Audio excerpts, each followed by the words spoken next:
নমস্কার বন্ধুরা, মৌমির ব্লগে তোমাদের সকলকে স্বাগত জানাই।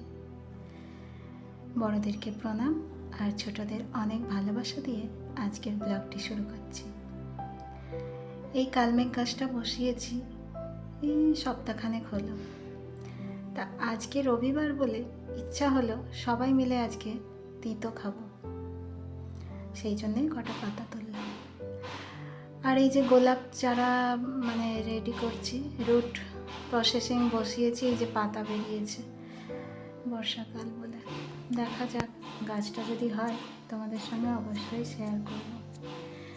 আর এটা হলো দোপাটি গাছ, দোপাটি ফুলের গাছ। থোকা হবে না চটি হবে জানি না, যা হবে সবটাই তোমাদের দেখাবো। আর এই লঙ্কা গাছটাতে অনেক লঙ্কা ধরেছে, কিন্তু পাতাগুলো কুমড়ে রয়েছে।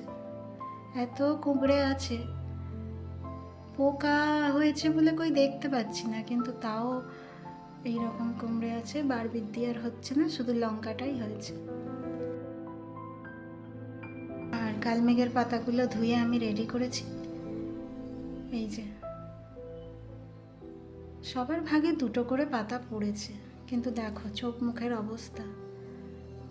কালমেঘ পাতা খেতে হবে বলে এত কষ্ট।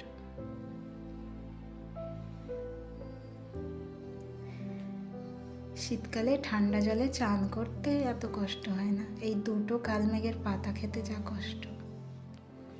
বাপরে বাপ, এরা তো তবু মুখটা ক্যামেরাতে দেখিয়েছে, আমরা দেখাতে পারিনি। আমাদেরও মুখ তুলেছিলাম, কিন্তু এত জঘন্য মুখটা হয়েছিল সেটা তোমাদের দেখানোর যোগ্য নয়। আর এই একজন, একে অনেক কষ্টে বুঝিয়ে বাজিয়ে তবে খাইয়েছি।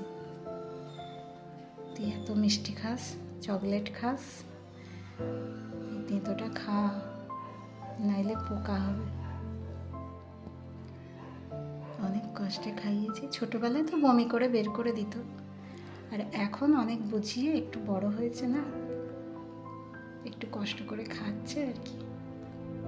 অনেক ভালো, আমার থেকে ভালো।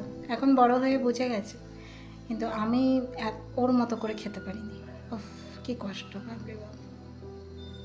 হয়েছে অল্প একটু চিবিয়েই সঙ্গে সঙ্গে জল খেয়ে শুধু নামিয়ে দেয়া। পেটে গিয়ে এবার যা হবি তুই হ। মুখ থেকে তো নেমে গেল, এবার পেটে গিয়ে কি হবি দরকার নেই দেখার। যাই হোক, এবার একটু চা বসাই। অনেক কষ্টে তিতো খাওয়া হয়েছে, এবার একটু মিষ্টি মিষ্টি চা না খেলে মুখটা একদম তিতো হয়ে আছে। একটু দুধ চা করছি, সবাই মিলে খাবো।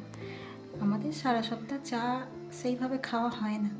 এই রবিবার একটু ওর বাবা আজকে বাড়ি আছে, সামনে পুজোর কাজ টাজ হচ্ছে মন্দিরে, সে তো তোমাদের সঙ্গে শেয়ার করেছি, আরও করব। কি হবে না হবে সব কিছু শেয়ার করব। তা সেই জন্য আজকে রয়েছে, বললাম একটু ভাবিলাম তেতো খাইয়েছি, মুখটা খারাপ করে দিয়েছি, তো একটু চা মিষ্টি করে খাইয়ে দিই, তাহলে মুখটা মিষ্টি হয়ে যাবে।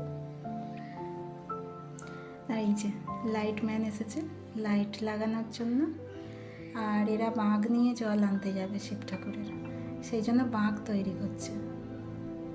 বাঁক মানে এতে ওই কলসি দড়ি দিয়ে ঝুলিয়ে এটা কাঁধে নেবে, তা সেটাকেই একটু ডেকোরেশন করছে, সুন্দর করে সাজিয়ে নিচ্ছে। আর আমি আজকে একটু ছাতু খেয়ে নিলাম, তারপর এটা সেটা রান্নার ব্যাপার আছে, আর খাওয়া হবে কি না হবে, একটু ছাতু খেয়ে নিলাম অল্প করে। আজ একটু লুচি করব, ঠাকুরকে ভোগ লাগাবো, তাই একটু লুচি ভাজছি। বেশি কিছু করব না, লুচি, আলু ভাজা আর সুজি, এইটুকুই করব, করে আজকে ঠাকুরকে ভোগ লাগাবো। সব কটা লুচি কি সুন্দর ফুলে উঠেছে দেখো, প্রত্যেক কটা লুচি এরকম সুন্দরভাবে ফুলেছে, খুব সুন্দর হয়েছে। লুচিটা হয়ে গেল, এবার আলু ভাজা হচ্ছে, আর সুজিটা করলেই তারপর ঠাকুরকে ভোগ লাগাবো। তো আজকে ব্লগটা এখানেই শেষ করছি। তোমাদের কেমন লাগলো অবশ্যই কমেন্ট করে জানিও, ভালো যদি লাগে একটা লাইক করে দিও। তোমরা সকলে ভালো থেকো, সুস্থ থেকো, আমার ভিডিও দেখতে থাকো। আজকের মতো বন্ধুরা টাটা, বিদায়।